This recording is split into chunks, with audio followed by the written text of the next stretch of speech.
Solitária General Severiano, sejam muito bem-vindos ao canal Botafogo Eterno, meu nome é Conrado. Bom pessoal, nesse vídeo eu quero fazer uma coisa diferente, uma comparação do meu ponto de vista, que eu segurei um tempo para fazer, para não parecer algo muito clubista ou algo muito sonhador, assim, algo muito viajando na maionese, digamos assim. É uma comparação que eu não vi ninguém fazendo até o atual momento, nem mídia depois do Botafogo, nem mídia tradicional, lugar nenhum. E assim, eu como amante do futebol de forma geral, apesar de mesmo momentos antigos, né, da história do futebol que eu não vivi, que eu não presenciei, mas busco pesquisar, busco acompanhar. Já cheguei a ver vários jogos antigos, inclusive, da época de Garrincha, para tentar entender um pouco a dinâmica, né, do futebol de muito tempo atrás. E assim, meus amigos, eu tinha uma impressão em relação ao estilo de jogo do Botafogo, mas eu queria ter um tempo a mais de trabalho do Arthur Jorge, se desenvolvendo, para ver se realmente ia ser aquilo, se ia ser algo que ia se repetir ou se ia ser algo pontual em 1 a cada 10 jogos, por exemplo. Que é em relação a esse sistema de ofensivo do Arthur Jorge, dessa movimentação, dessa dinâmica muito diferenciada ao padrão que a gente vê no futebol brasileiro aqui, de não segurar posições, dificultar para qualquer defesa. O Palmeiras, que tem uma defesa forte com uma linha de 5, não conseguiu marcar nossos jogadores ali pela dinâmica ofensiva do Botafogo, que se assemelha a algo lendário, algo histórico, no meu ponto de vista, que, como vocês já viram no título do vídeo, né, alguns dos mais antigos ou alguns que presenciam a história do futebol de forma geral devem saber a ligação que eu fiz. Aí eu vou ilustrar isso para vocês. Eu pergunto, temos em 2024 esse time do Botafogo um possível carrossel alvinegro? Fazendo uma referência, claro, ao lendário carrossel holandês da seleção de Johan Cruyff, de 1974, né? Que foi algo inovador ali, algo muito diferenciado, uma dinâmica.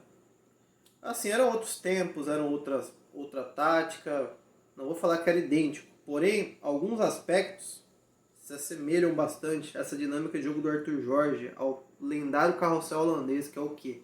Essa movimentação insana, essa movimentação incessante dos jogadores do setor ofensivo do Botafogo.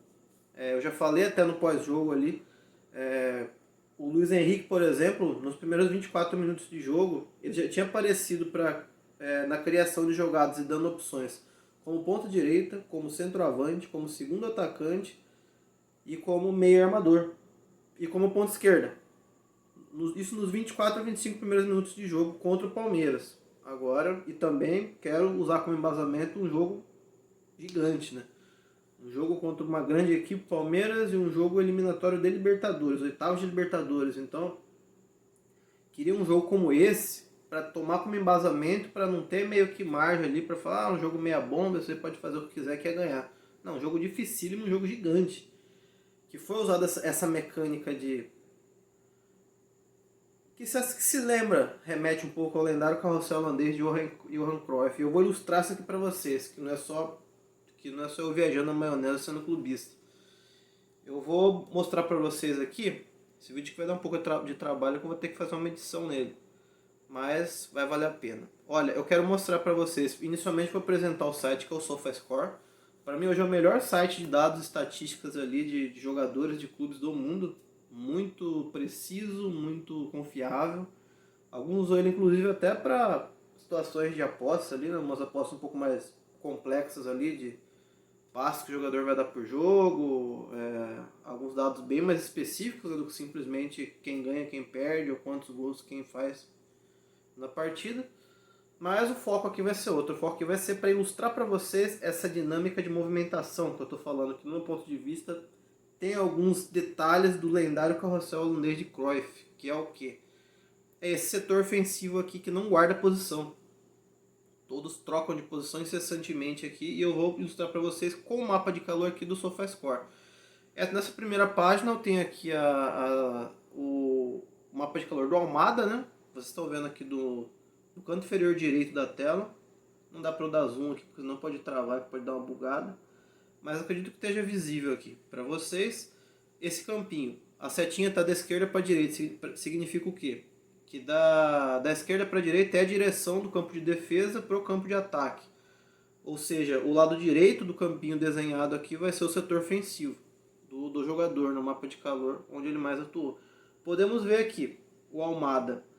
E outro ponto também, quanto mais escura a cor, significa que aquele mais escura e mais intensa a cor do mapa de calor, que significa que o jogador esteve mais naquele setor, naquela parte do campo. Então vamos lá, começando pelo Almada aqui. Vocês podem ver aqui com clareza a parte da meia esquerda, correto? Em um determinado momento na parte da meia direita,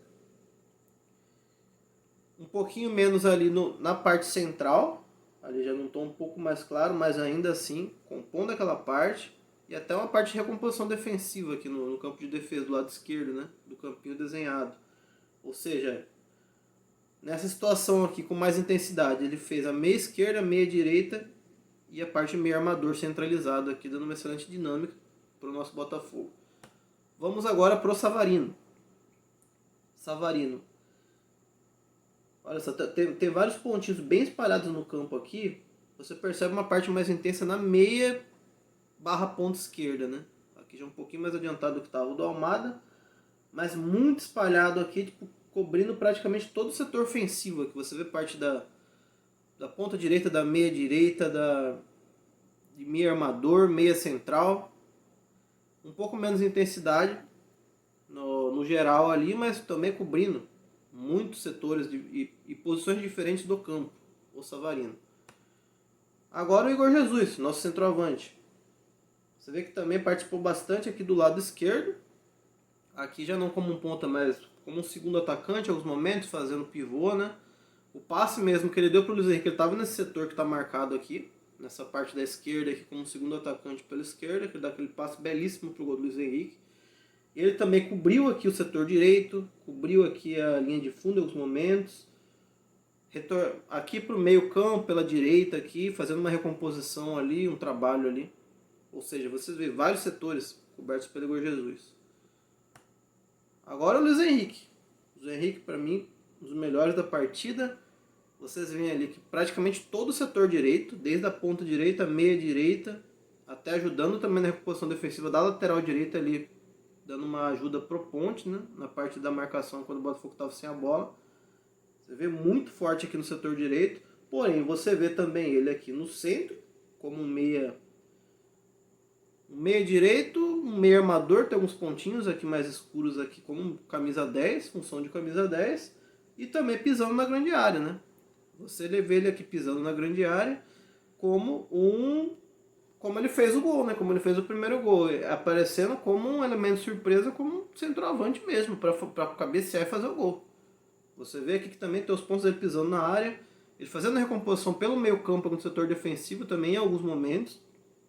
Ou seja, movimentação incessante aqui do Luiz Henrique ali, foco mais do lado do corredor direito como um todo, ofensivo e defensivo, mas também cobrindo outras áreas, inclusive pisando muito na área, tanto que fez o nosso primeiro gol. Eu acho que é válido também colocar o Marlon Freitas e o Gregory, porque apesar deles não serem o nosso quarteto ofensivo propriamente dito, mas eles participam muito do jogo e temos que lembrar também que a assistência para o segundo gol veio do Marlon Freitas, né? Foi um lindo passe longo ali, que também o Marlon Freitas fez uma partidaça, não pode se deixar de dizer. E olha só todo o setor que o Marlon Freitas cobriu. Olha só esse mapa de calor aqui. É o que chamam na Inglaterra de box to box, né? Que é ir de uma área a outra, ou seja, você vai da área defensiva do seu time até a área ofensiva do adversário. Olha só, todo o setor que o Marlon Freitas cobriu, fazendo basicamente função de primeiro volante, segundo volante, meio armador, meio esquerdo, meio direito. E olha só, todo o setor coberto pelo Marlon Freitas aqui. Uma movimentação também incessante. E agora o Gregory. O Gregory costuma ser um volante mais defensivo, né? Um pouco mais mordedor do que o Marlon Freitas. Porém, também, olha o mapa de calor dele. Alguns momentos aqui ele não ficou só centralizado ali de primeiro volante. Ele tem momentos aqui de meia esquerda, meia direita, meia central. Ele Ele não aparece tanto como 10 ali, assim, pelo mapa de calor, né? Mas, porém, ó, primeiro volante, segundo volante, meio esquerdo e meio direito. Olha só, toda a movimentação também. Não chega a ser um box to box porque ele não se aproxima tanto da grande área adversária, né? Mas ainda assim também cobre um grande território aqui, pelo mapa de calor dele. Então, meus amigos, eu queria mostrar para vocês todo esse mapa de calor, todos esses jogadores, para ilustrar para vocês isso, esse meu ponto de vista aqui, que eu acho que não seria um devaneio ou uma viagem na maionese, considerar que hoje temos um carrossel alvinegro, com algumas semelhanças ao lendário carrossel holandês de Johan Cruyff, que a essência do carrossel holandês, que foi tão surpreendente, assim, tão inovador na sua época, era justamente essa mobilidade incessante que deixava as defesas adversárias perdidas. Porque você não sabia quem era centroavante, quem era ponto esquerdo, quem era ponto direito, quem era meia, armador, camisa 10, quem era primeiro, quem era segundo volante, porque tinha uma movimentação absurda entre os jogadores ali no setor ofensivo. E isso acontece com clareza no nosso Botafogo. Eu estou ilustrando para vocês que com um mapa de calor aqui de todos os jogadores aqui. Então, meus amigos, eu achei que esse assunto, uma temática bem interessante, diferente, né? Eu ainda não vi ninguém fazer essa analogia ou levantar essa pauta aí de temos um carrossel alvinegro moderno hoje, por essa dinâmica do Botafogo que tem sido enaltecida por muitos depois dessa vitória sobre o Palmeiras. O próprio Abel falou que o ataque do Botafogo hoje é único pelas características dos jogadores, pelo estilo de jogo ali, pela verticalidade, pela agilidade, pela técnica, toque de bola rápido. Falou que hoje o Botafogo tem um ataque único no futebol brasileiro, vários programas esportivos ali falando também o quanto é poderoso o ataque do Botafogo, pela qualidade de jogadores, pelo número de peças, por essa movimentação incessante que deixa qualquer defesa perdida. E tivemos uma grande prova de fogo, uma das melhores defesas do nosso país, que é do Palmeiras, e ainda com uma linha de 5 com 3 zagueiros, né? Conseguimos arrebentar com a defesa e deixar os caras perdidos ali, com o nosso ataque. Então, eu acredito que não é exagero, não é devaneio absurdo falar que pode-se dizer que temos um carrossel alvinegro moderno, com esse time, com essa qualidade de jogadores, com essa dinâmica espetacular de jogo ofensivo. Deixe mais comentários o que vocês pensam, concordam, discordam, vocês acham que estou viajando maionese, que não tem lógica nenhuma. Ou se vocês veem algum fundo de verdade, alguma possibilidade nessa ideia que eu trouxe para esse vídeo, né? Deixe mais nos comentários. Claro, quem puder valorizar o meu trabalho, deixa o like, compartilhe, inscreva-se no canal, que é importante para o YouTube ver o quanto quem fala e quem ama isso aqui. Estilo Solitário, General Severiano, tem muito peso, tem muito valor. Grande abraço a todos vocês, não se compara, é diferente. Saudações alvinegras, para cima deles fogão, sempre fogão. Valeu!